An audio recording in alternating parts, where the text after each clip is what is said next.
ಅಮ್ಮ ಪ್ರತಿ ಸಲ ಅಳೋದೇ ಆಯ್ತು, ಇರುವಾಗ ಬೈತಾರೆ. ಅವಾಗಲೂ ನಮ್ಗೆ ಊಚನೆ ಬಿಟ್ಟು ಹೋಗುವಾಗ ಬೇಜಾರಾಗುತ್ತೆ ತುಂಬ.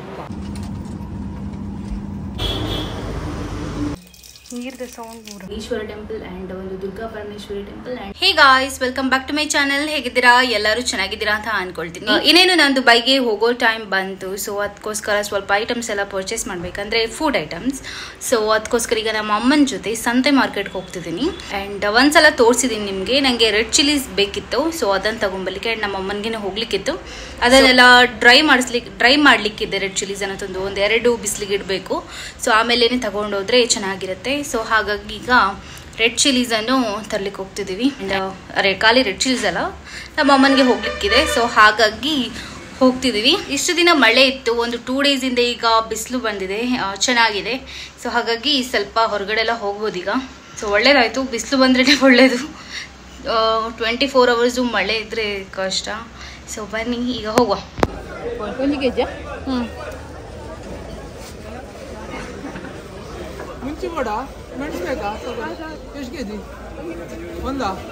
ಒಳ್ಳೆದಿದೆಯಲ್ಲ ಅದು, ಮತ್ತೆ ಬರ್ತೇನೆ ಇಲ್ಲಿಗೆ. ನಿಮಗೆ ಪರಿಚಯ ಆಯ್ತಲ್ಲ ನಮ್ದು, ಲಾಸ್ಟ್ ಟೈಮ್ ತಗೊಂಡು ಹೋಗಿದ್ದೆ. ಖಾರ ಸ್ವಲ್ಪ ಇದು ಒಳ್ಳೆದಿದೆಯಲ್ಲ ಖಾರಕ್ಕೆ.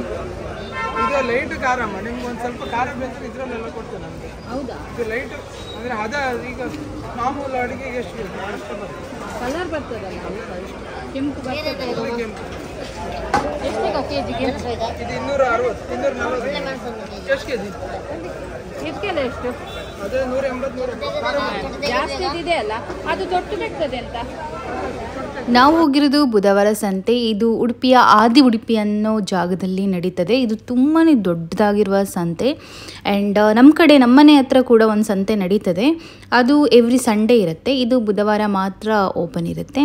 ಬಟ್ ಇದು ತುಂಬಾ ದೊಡ್ಡದಾಗಿರುವಂಥ ಸಂತೆ ಆಯಿತಾ. ನನಗೇ ಶಾಕ್ ಆಗಿದೆ ಇದು ನೋಡಿ. ನಂದು ಐಟಮ್ಸ್ ತೊಗೊಂಡಾಯಿತು. ಈಗ ನಮ್ಮ ಅಮ್ಮ ಮನೆಗೆ ಏನು ಬೇಕು, ತರಕಾರಿ ಇರ್ಬೋದು, ಫ್ರೂಟ್ಸ್ ಇರ್ಬೋದು, ಇದನ್ನೆಲ್ಲ ತಗೊಳ್ತಿದ್ದಾರೆ. ದುಬೈಯಲ್ಲಿ ರೆಡ್ ಚಿಲ್ಲಿ ಸಿಗಲ್ಲ ಅಂತಲ್ಲ, ದುಬೈಯಲ್ಲಿ ಎಲ್ಲ ವಸ್ತುನೂ ಸಿಗುತ್ತೆ. ಬಟ್ ಅದೆಲ್ಲ ಪ್ಲಾಸ್ಟಿಕಲ್ಲಿ ಸೀಲ್ ಆಗಿರುತ್ತೆ. ನಮಗೆ ಚೆಕ್ ಮಾಡ್ಲಿಕ್ಕಾಗಲ್ಲ ಇದು ಖಾರ ಇರುತ್ತಾ, ಇದು ಯಾವುದು ರೆಡ್ ಚಿಲ್ಲೀಸ್ ಅಂತ. ಬಟ್ ಇಲ್ಲಿ ಸಂತೆಯಲ್ಲಿ ಆದರೂ ನಾವು ಎಲ್ಲ ಅವ್ರ ಜೊತೆ ಕೇಳ್ಬೋದು, ಎಕ್ಸ್ಪ್ಲೇನ್ ಮಾಡ್ಬೋದು, ನಾವು ಟಚ್ ಮಾಡ್ಬೋದು. ಸೊ ನಮ್ಗೆ ಯಾವ್ದು ಬೇಕೋ ಅದು ತೊಗೊಳ್ಬೋದು. ಆ್ಯಂಡ್ ನಾನು 1 kg red chillies normal and 1/4 kg ಖಾರ ಚಿಲ್ಲಿ ತೊಗೊಂಡಿರೋದು. ಅದಕ್ಕೆ ಟೋಟಲ್ ಆಗಿ 541 rupees ಆಗಿತ್ತು.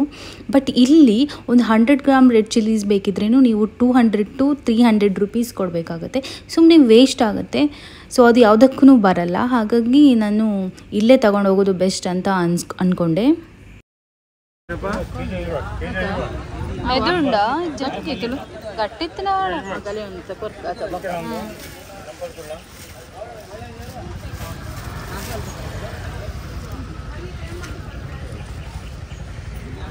ಹೇ ಗಾಯ್ಸ್, ವೆಲ್ಕಮ್ ಬ್ಯಾಕ್. ಇವತ್ತು ಈಗ ನಾನು ಟೆಂಪಲ್ಗೆ ಹೊರಟಿದ್ದೀನಿ.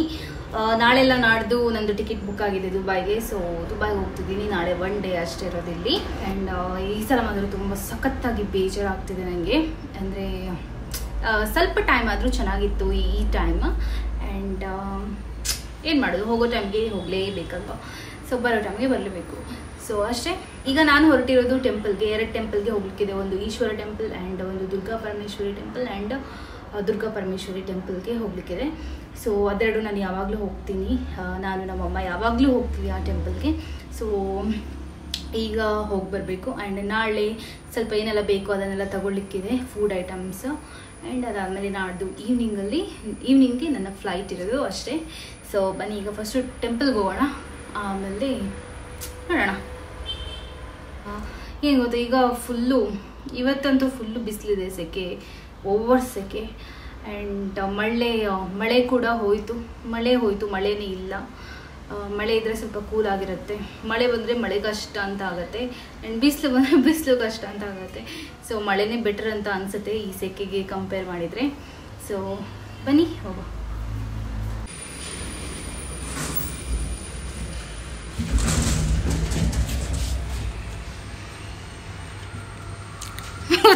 ಲಿಫ್ಟು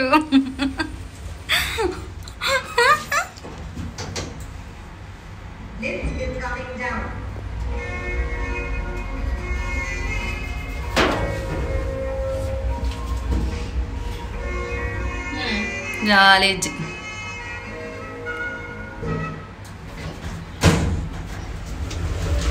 ಫಸ್ಟಿಗೆ ನಾವು ಹೋಗಿರೋದು ಈಶ್ವರ ಟೆಂಪಲ್. ಇದೆಲ್ಲ ನಮ್ಮ ಊರಲ್ಲಿರುವಂಥ ಟೆಂಪಲ್, ಮನೆ ಹತ್ರನೇ.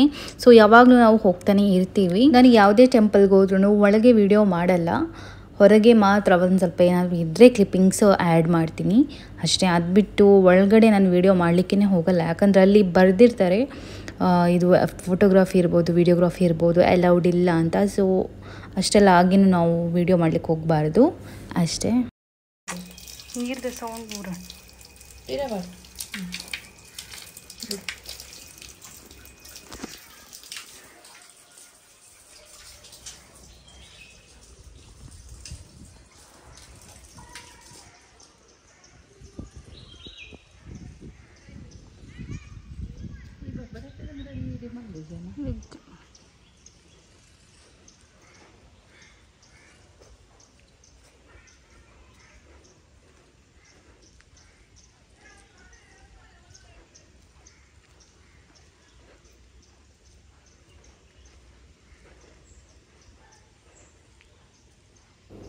ಇದೆಲ್ಲ ದೇವಸ್ಥಾನದ ಹೊರಗಿನ ಸೀನ್ ಇದು.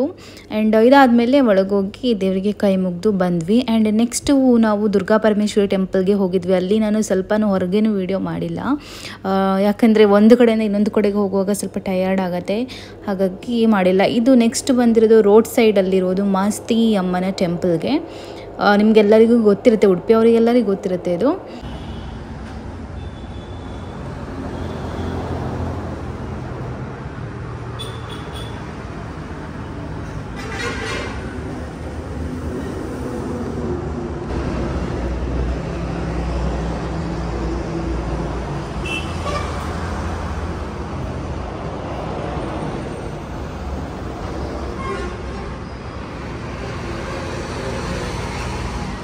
ಫ್ರೆಂಡ್ಸ್, ಟೆಂಪಲ್ಗೆ ಹೋಗಿ ಬಂದಾಯಿತು. ಸೊ 3 ಟೆಂಪಲ್ಗೆ ಹೋದ್ವಿ, ನಾನು ಆಗಲೇ ಹೇಳಿದೆ ಅಲ್ಲ. ಸೊ ಬೇಗನೆ ಹೋಗಿ ಬಂದಾಯಿತು. ನೋಡಿ, ನಾನು ನಿನ್ನೆ ಹೇಳಿದ್ದೆ ಅಲ್ವಾ, ನಮಗೋಸ್ಕರ ವೆಯ್ಟ್, ನಾವು ಎಲ್ಲಿ ಹೊರಗೆ ಹೋದ್ರೂ ನಮಗೋಸ್ಕರ ವೆಯ್ಟ್ ಮಾಡ್ತಾ ಇರ್ತೆ. ಇದು ನೋಡಿ, ಕಚ್ಚುತ್ತೆ ಚೆನ್ನಾಗಿ. ಗೂಚಿನೋ ನೋಡಿ, ಕಚ್ಚುತ್ತೆ, ಇದು ಚೆನ್ನಾಗಿ ಕಚ್ಚುತ್ತೆ.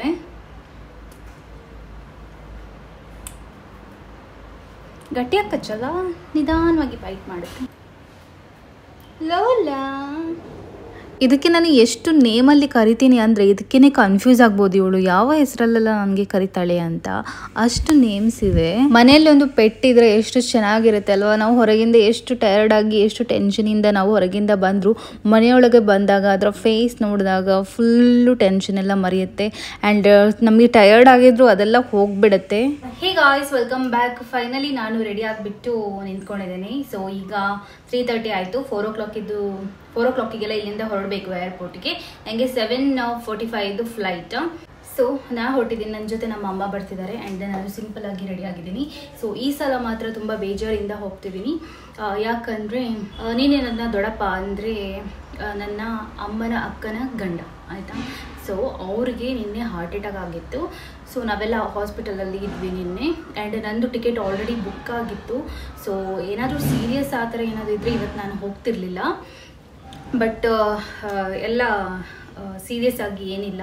ಸೊ ಇವತ್ತು ವಾರ್ಡಿಗೆಲ್ಲ ಶಿಫ್ಟ್ ಮಾಡ್ತಾರೆ. ಸೊ ಅದೊಂದು ಹ್ಯಾಪಿ, ಅದಕ್ಕೆ ಸ್ವಲ್ಪ ಮನಸ್ಸಿಗೆ ನೆಮ್ಮದಿ. ಸೊ ಹಾಗಾಗಿ ಇವತ್ತು ನಾನು ಹೊರಟಿದ್ದೀನಿ. ಆ್ಯಂಡ್ ಸೊ ಚೆನ್ನಾಗಿದ್ದಾರೆ, ಹುಷಾರಾಗಿದ್ದಾರೆ, ಅದೊಂದು ಖುಷಿ. ಸೊ ಹಾಗಾಗಿ ಇವತ್ತು ನಾನು ಖುಷಿಯಿಂದ ಎಲ್ಲ ಬೇಜಾರೇ ಇದೆ. ಸೊ ಹೊರಡ್ತಿದ್ದೀನಿ. ಈ ಥರ ಆಗಬಾರ್ದು ಯಾರಿಗೇನು, ಬಟ್ ಆಗಿದೆ, ಏನು ಮಾಡೋಕ್ಕಾಗಲ್ಲ. ಸೊ ಅಷ್ಟೇ, ಏನು ಆಗಬಾರ್ದು ಅಂತ ದೇವ್ರ ಜೊತೆ ಪ್ರೇ ಮಾಡಬೇಕು, ಪ್ರೇ ಮಾಡ್ತೀನಿ.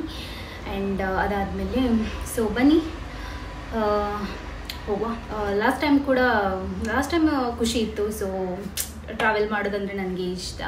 ಆ್ಯಂಡ್ ಹಸ್ಬೆಂಡ್ ಹತ್ರ ಹೋಗೋದು, ಸೊ ಡೆಫಿನೆಟ್ಲಿ ಖುಷಿ ಇದೆ. ಅದಕ್ಕಿಂತಲೂ ಫ್ಯಾಮಿಲಿಯಲ್ಲಿ ಯಾರಿಗಾದರೂ ಏನಾದರೂ ಆದಾಗ ತುಂಬ ಬೇಜಾರಾಗುತ್ತೆ, ಹೋಗ್ಲಿಕ್ಕೇ ಮನಸ್ಸಾಗಲ್ಲ.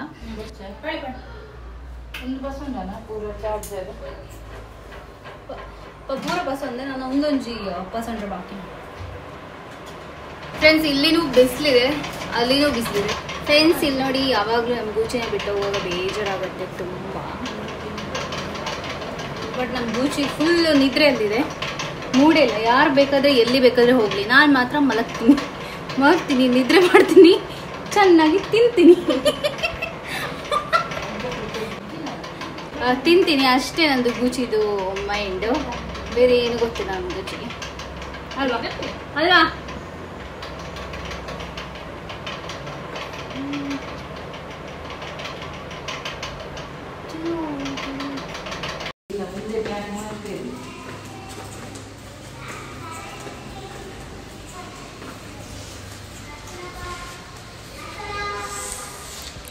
ಫ್ರೆಂಡ್ಸ್ ಇಲ್ಲಿ ನೋಡಿ, ನಮ್ಮಮ್ಮ ಪ್ರತಿ ಸಲ ಅಳೋದೇ ಆಯಿತು.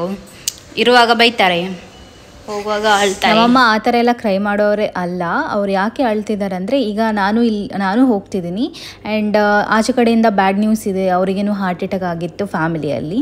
ಸೊ ಹಾಗಾಗಿ ಎಲ್ಲ ಟೆನ್ಷನ್ ಒಂದೇ ಸಲ ಆಗಿದೆ. ಹತ್ತಿರದಲ್ಲಿ ನಮ್ಮ ಅಪ್ಪನೂ ಇಲ್ಲ, ನಮ್ಮ ಅಪ್ಪ ಕೂಡ ಫಾರಿನಲ್ಲಿದ್ದಾರೆ. ಸೊ ಅವರಿಗೆ ಯಾರೂ ಇಲ್ಲಲ್ಲ ಈಗ ಸದ್ಯಕ್ಕೆ. ಅದಕ್ಕೋಸ್ಕರ ತುಂಬಾ ಅದನ್ನೆಲ್ಲ ಎಣಿಸಿ ತುಂಬಾ ಬೇಜಾರಾಯಿತು, ಕ್ರೈ ಮಾಡಿದ್ದು. ನೋಡಿ ಫ್ರೆಂಡ್ಸ್, ಈಗ ಕ್ರೈ ಮಾಡ್ತಾರೆ, ಆಮೇಲೆ ಫೋನ್ ಮಾಡಿದಾಗ ಚೆನ್ನಾಗಿ ಉಗಿತಾರೆ ಫೇಸ್ಗೆ.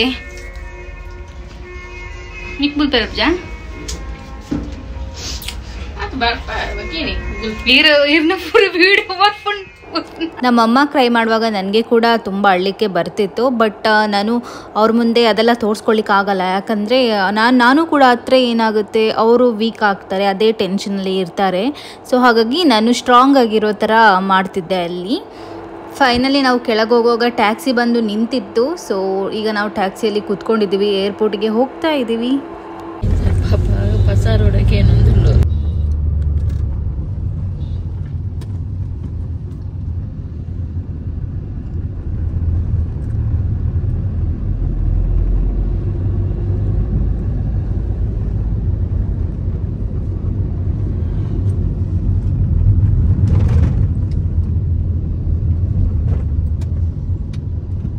ನನಗೆ ಒಂದು ಕನ್ಫ್ಯೂಷನ್ ಏನಂದರೆ, ಈ ಮ್ಯಾಂಗ್ಳೂರು ಏರ್ಪೋರ್ಟ್ ಮಾತ್ರ ಯಾಕೆ ಮೌಂಟೇನ್ ಮೇಲೇ ಮಾಡ್ತಾರೆ ಅನ್ನೋದು. ಫಸ್ಟ್ ಇರುವ ಏರ್ಪೋರ್ಟ್ ಕೂಡ ಅಷ್ಟೇ, ನಾನು ನಮ್ಮ ಅಪ್ಪನಿಗೆಲ್ಲ ಬಿಡಲಿಕ್ಕೆ ಹೋಗುವಾಗ ಸೊ ಆಗಲೂ ಕೂಡ ಮೌಂಟೇನ್ ಮೇಲೇ ಇತ್ತು. ಇದು ಸೆಕೆಂಡ್ ನ್ಯೂ ಏರ್ಪೋರ್ಟ್, ಇದು ಕೂಡ ಮೌಂಟೇನ್ ಮೇಲೇ ಮಾಡಿದ್ದಾರೆ. ಸೊ ಏನು ಸೀಕ್ರೆಟ್ ಅನ್ನೋದೇ ಗೊತ್ತಾಗಲ್ಲ. ಇದರ ಹಿಂದೆ ಏನಾದರೂ ರೀಸನ್ಸ ಇರ್ಬೋದು. ಬಟ್ ಬೆಸ್ಟ್ ಪಾರ್ಟ್ ಅಂದರೆ, ನಾವು ಆಗುಂಬೆ ಘಾಟ್ಗೆ ಹತ್ತೀವಲ್ಲ, ಸೊ ಆ ಥರ ಘಾಟ್ಗೆ ಹತ್ತಿದಾಗೆ ಇದೆ. ಒಳ್ಳೆ ಸೀನರಿ ಮಾತ್ರ ಕಾಣಿಸುತ್ತೆ. ಆಯ್ತಾ, ಫೈನಲ್ ಆಗಿ ಏರ್ಪೋರ್ಟ್ ರೀಚ್ ಆಗ್ತಾ ಇದ್ದೀವಿ. ಇಲ್ಲೆಲ್ಲ ರೋಡ್ ಎಲ್ಲ ಸರಿ ಮಾಡ್ತಾ ಇದ್ದಾರೆ, ಸ್ಲೋ ಆಗಿ ಹೋಗಬೇಕು.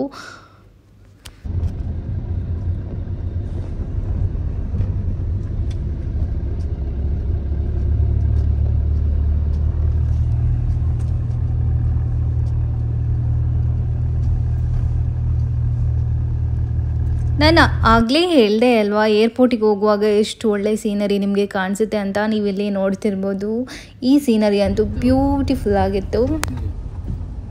ಮುಗಿದು ಬೆರ್ದು ಹಂಚಿರ್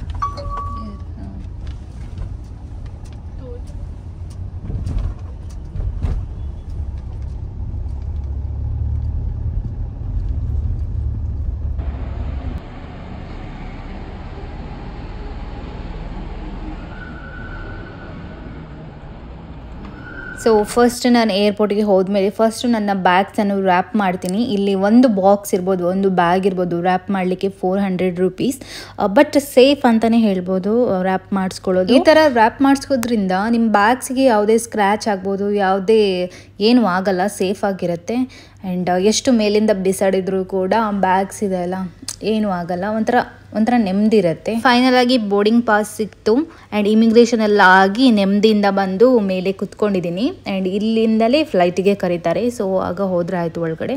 ಆ್ಯಂಡ್ ಈಗ ನನ್ನ ಜೊತೆ 1.5 hours ಇದೆ ಟೈಮ್. ಸೊ ಅಷ್ಟೊತ್ತಿಗೆ ಏನಾದರೂ ತಿನ್ಕೊಳ್ಬೇಕು. ಇಲ್ಲಿ ಜಾಸ್ತಿ ವೆರೈಟಿ ಇಲ್ಲ ಏರ್ಪೋರ್ಟಲ್ಲಿ. ಸ್ಯಾಂಡ್ವಿಚ್ ಇರ್ಬೋದು, ಚಿಕನ್ ಫ್ಲೇವರ್ ಮತ್ತು ವೆಜ್ ಇತ್ತು. ನಾನು ವೆಜ್ ಗ್ರಿಲ್ ಸ್ಯಾಂಡ್ವಿಚ್ ತಗೊಂಡೆ, ಚೆನ್ನಾಗಿತ್ತು. ಅದ್ರ ಜೊತೆಗೆ ಕಾಫಿ ತಗೊಂಡೆ. ನನಗೆ ಕಾಫಿ ಇಷ್ಟ, ಬಟ್ ನಾನು ಡಾರ್ಕ್ ಕಾಫಿ ಕುಡಿಯಲ್ಲ, ಲೈಟ್ ಕಾಫಿ ಕುಡಿಯೋದು, ಲಾಟೆ. ಸೊ ತಗೊಂಡೆ.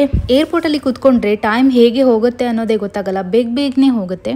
ಸೊ ನಾನು ಫುಡ್ಡೆಲ್ಲ ತಿಂದು ಮುಗಿಸುವಾಗಲೇ ಒಂದು ಅರ್ಧ ಗಂಟೆ ಆಗಿತ್ತು. ಇನ್ನು 1 hour ಹೇಗೆ ಹೋಯಿತು ಅಂತಲೇ ಗೊತ್ತಾಗಿಲ್ಲ.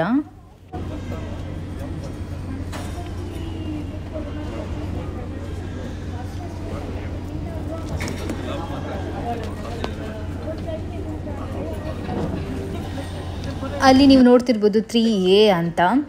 ಅದು ಗೇಟ್. ಸೊ ಅಲ್ಲಿಂದ ನಾವು ಹೋಗಬೇಕು ನಮ್ಮ ಫ್ಲೈಟಿಗೆ ಕರೆದಾಗ. ಇನ್ನೇನು 2 ಮಿನಿಟ್ಸಲ್ಲಿ ಕರೀತಾರೆ, ಆಮೇಲೆ ಫ್ಲೈಟ್ ಒಳಗೆ ಕುತ್ಕೊಂಡು ಹೋಗೋದು.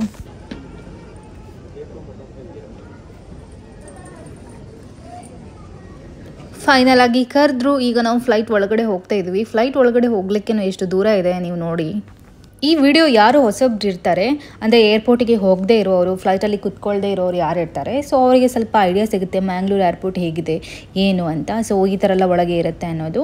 ಸೊ ಡೆಫಿನೆಟ್ಲಿ ಇದರಲ್ಲಿ ಐಡಿಯಾ ಸಿಗುತ್ತೆ ಆ್ಯಂಡ್ ನಾಲೆಜು ಗೊತ್ತಾಗುತ್ತೆ ಅಲ್ವಾ. ಹಾಗಾಗಿ ನನಗೆ ಒಳ್ಳೆ ಟೈಮ್ ಇತ್ತು, ಮೂಡ್ ಇತ್ತು ವಿಡಿಯೋ ಮಾಡೋದು. ಸೊ ಹಾಗಾಗಿ ಒಳ್ಳೆ ವಿಡಿಯೋ ಮಾಡಿದೆ. ಅಲ್ಲಿ ನೋಡ್ಬೋದು ಹೊರಗಡೆ ಫ್ಲೈಟು ನಿಂತಿದೆ, ನಿಮಗೆ ಕಾಣಿಸುತ್ತಾ ಇಲ್ವಾ ಗೊತ್ತಿಲ್ಲ, ಅದು ಬೇರೆ ಕಡೆ ಹೋಗೋ ಫ್ಲೈಟು. ಪ್ರತಿ ಕಡೆನೂ ಚೆಕ್ಕಿಂಗ್ ಇರುತ್ತೆ, ಚೆಕ್ ಮಾಡ್ತಾರೆ. ಬೋರ್ಡಿಂಗ್ ಪಾಸ್ ಸಿಕ್ಕಿದ ಮೇಲೆ ಅಲ್ಲಲ್ಲಿ ಬೋರ್ಡಿಂಗ್ ಪಾಸ್ ತೋರಿಸ್ಲಿಕ್ಕೆ ಹೇಳ್ತಾರೆ ಆ್ಯಂಡ್ ಅದನ್ನು ಮಾತ್ರ ಕೇರ್ಫುಲ್ಲಾಗಿ ಗಟ್ಟಿಯಾಗಿ ಇಟ್ಕೊಳ್ಬೇಕು ಕೈಯಲ್ಲಿ. ಸೊ ತೋರಿಸ್ಲಿಕ್ಕೆ ಕೇಳಿದಾಗ ತೋರಿಸ್ಬೇಕು. ಈಗ ಡೈರೆಕ್ಟ್ ಫ್ಲೈಟ್ ಒಳಗಡೆ ಹೋಗ್ತಾ ಇದ್ದೀವಿ.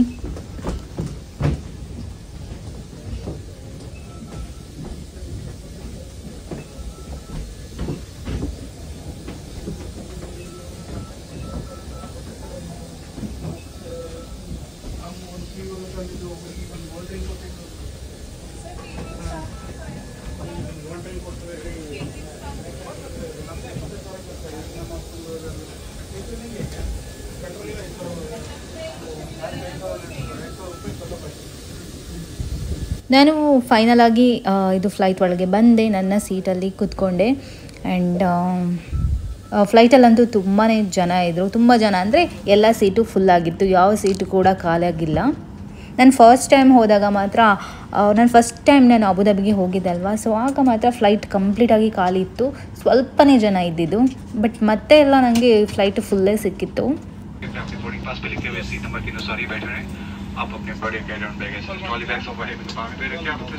ಫೈನಲ್ ಆಗಿ ಸೇಫ್ ಆಗಿ ರೀಚ್ ಆದೆ. ಇದು ಅಬುದಾಬಿ ಏರ್ಪೋರ್ಟ್. ನಿಮಗೆ ಅಬುದಾಬಿ ಏರ್ಪೋರ್ಟ್ ತೋರಿಸ್ತೀನಿ ನೋಡಿ, ಎಷ್ಟು ದೊಡ್ಡದಾಗಿದೆ ಅಂದರೆ ಓ ಮೈ ಗಾಡ್, ಹೇಳೋದೇ ಬೇಡ, ಅಷ್ಟು ದೊಡ್ಡದಾಗಿರುವಂಥ ಏರ್ಪೋರ್ಟು. ತುಂಬ ಚೆನ್ನಾಗಿದೆ, ನೋಡ್ಲಿಕ್ಕಂತೂ ತುಂಬಾ ಇದೆ ಏರ್ಪೋರ್ಟಲ್ಲಿ. ಸೊ ಇಲ್ಲಿಂದ ಹೊರಗಡೆ ಬರಬೇಕಾದ್ರೆ ಸ್ವಲ್ಪ ಕನ್ಫ್ಯೂಷನ್ ಆಗುತ್ತೆ, ಯಾಕಂದರೆ ಸ್ವಲ್ಪ ಹೋಗೋರ ಜೊತೆ ನೋಡ್ಕೊಂಡು ಹೋಗಬೇಕು ಆ್ಯಂಡ್ ನನಗೆ ಗೊತ್ತಾಗುತ್ತೆ, ನಾನು ತುಂಬ ಸಲ ಹೋಗಿದ್ದೀನಿ ಬಂದಿದ್ದೀನಿ ಅಲ್ವಾ. ಸೊ ಇಲ್ಲಿ ಆ್ಯರೋ ಮಾರ್ಕ್ ಇದೆ ನೋಡಿ, ಈಚೆ ಹೋಗಬೇಕು ಅಂತ. ಸೊ ಈಚೆ ಹೋದರೆ ಆಯಿತು. ಆಮೇಲೆ ನಮ್ಮ ಬ್ಯಾಗ್ ಕಲೆಕ್ಟ್ ಮಾಡ್ಕೊಳ್ಬೇಕು, ಮತ್ತು ಇಲ್ಲಿ ಇಮಿಗ್ರೇಷನ್ ಇರುತ್ತೆ. ಸೊ ಅದನ್ನೆಲ್ಲ ಕ್ರಾಸ್ ಮಾಡಿಕೊಂಡು ಎಲ್ಲ ಕ್ಲಿಯರ್ ಮಾಡಿಕೊಂಡು ಹೋಗಬೇಕು ಹೊರಗಡೆ.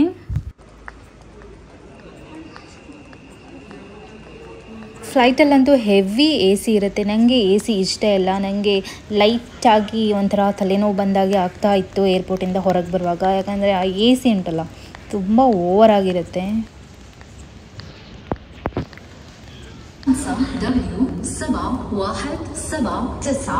والمتجهة إلى باكو يرجى التوجه حالا إلى البوابة A9 للصعود إلى الطائرة وشكرا. ಫೈನಲಿ ನನ್ನ ಹಸ್ಬೆಂಡ್ ಬಂದರು. ಲಾಸ್ಟ್ ಟೈಮ್ ಕೂಡ ನಾನು ನಿಮಗೆ ಇದೇ ಸೀನ್ ತೋರಿಸಿದ್ನಿ ಏರ್ಪೋರ್ಟದ್ದು. ಸೊ ಅಲ್ಲಿ ಪಾರ್ಕಿಂಗ್ ಏರಿಯಾ ಇದೆ, ಸೊ ಅಲ್ಲಿ ಕಾರ್ ಪಾರ್ಕ್ ಮಾಡಿದ್ದಾರೆ ನನ್ನ ಹಸ್ಬೆಂಡು ಆ್ಯಂಡ್ ಇಲ್ಲಿ ನನ್ನ ಬ್ಯಾಗ್ಸ್ ತಗೊಂಡು ಹೋಗ್ತಾ ಇದ್ದಾರೆ. ಅಷ್ಟೇ. ನಾನು ಒಬ್ಬಳೇ ಟ್ರಾವೆಲ್ ಮಾಡುವಾಗ ನಾನು ಒಂದೇ ಬ್ಯಾಗ್ ತೊಗೊಳ್ತೀನಿ, ಯಾಕಂದರೆ ಒಂದು ಬ್ಯಾಗ್ ಇಟ್ಕೊಳ್ಳೋದೇ ಕಷ್ಟ ಆಗುತ್ತೆ, ಯಾಕಂದರೆ ಸ್ವಲ್ಪ ವೆಯ್ಟ್ ಇರುತ್ತೆ, ಅದರಲ್ಲಿ ಏನೇನು ಐಟಮ್ಸ್ ಇರುತ್ತೆ ಅಲ್ವಾ. ಸೊ ಹಾಗಾಗಿ ಒಬ್ಬಳಿಗೆ ಕಷ್ಟ ಆಗುತ್ತೆ. ಇನ್ನೊಂದು ಹ್ಯಾಂಡ್ ಬ್ಯಾಗ್ ಕೂಡ ಇಟ್ಕೊಳ್ಬೋದು, ಅದರಲ್ಲಿ 7 kg ಇಟ್ಕೊಳ್ಬೋದು, ಬಟ್ ನಾನು ಇಟ್ಕೊಳ್ಳಲ್ಲ. ಸುಮ್ಮನೆ ಅದನ್ನು ಇಟ್ಕೊಂಡು ಎಲ್ಲ ತುಂಬ ನನಗೆ ಕಿರಿಕಿರಿ ಆಗುತ್ತೆ.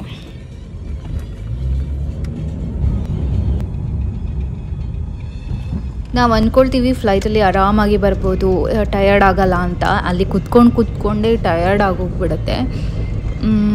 ಅಷ್ಟೇ, ನನಗೇನು ಟಯರ್ಡ್ ಆಗಿತ್ತು. ನನಗೇನು ಮಾತಾಡೋಕ್ಕೆ ವೀಡಿಯೋ ಮಾಡಲಿಕ್ಕೆ ಮನಸ್ಸಿಲ್ಲ. ಆದರೂ ಲಾಸ್ಟ್ ಒಂದು ಕ್ಲಿಪ್ಪಿಂಗ್ ಇರಲಿ ಅಂತ ನಾನು ವೀಡಿಯೋ ಮಾಡಿದೆ.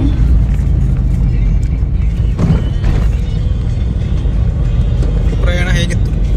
ನನ್ನ ಹಸ್ಬೆಂಡ್ ನೋಡಿ ಮಧ್ಯದಲ್ಲಿ ತಮಾಷೆ ಮಾಡ್ತಿದೆ ಪ್ರಯಾಣ ಹೇಗಿತ್ತು ಅಂತ. ನನಗೆ ಟಯರ್ಡ್ ಆಗಿದೆ ಅಂತ ಗೊತ್ತು ಅವರಿಗೆ, ಆದ್ರೇನು. ಸೊ ಇಷ್ಟೇ ಫ್ರೆಂಡ್ಸ್, ಇದು ವಿಡಿಯೋ ನಿಮಗೆ ಇಷ್ಟ ಆಗಿರುತ್ತೆ ಅಂತ ಅಂದ್ಕೊಳ್ತೀನಿ. ಇಷ್ಟ ಆಗಿದ್ರೆ ಒಂದು ಲೈಕ್ ಕೊಡಿ. ಹಾಗೆ ಯಾರೆಲ್ಲ ಸಬ್ಸ್ಕ್ರೈಬ್ ಮಾಡದೆ ವಿಡಿಯೋ ನೋಡ್ತಿದ್ದೀರಾ, ಪ್ಲೀಸ್ ಸಬ್ಸ್ಕ್ರೈಬ್ ಮಾಡಿಬಿಟ್ಟು ವಿಡಿಯೋ ನೋಡಿ.